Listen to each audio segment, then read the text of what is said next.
IPL নিলামে বাংলাদেশের ৭ cricketer চূড়ান্ত তালিকায় নেই সাকিব আল হাসান।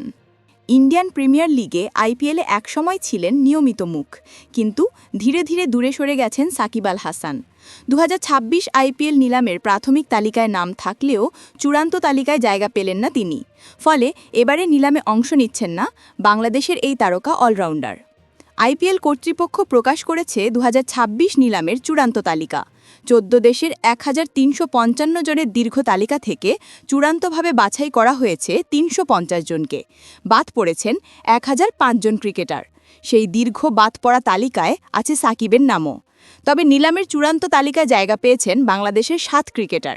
তারা হলেন মুস্তাফিজুর রহমান, রিশাদ হোসেন, তাসকিন আহমেদ, নাহিদ রানা, তানজিম হাসান সাকিব, শরীফুল ইসলাম এবং এখনও জাতীয় দলে খেলা হয়নি এমন রাকিবুল হাসান।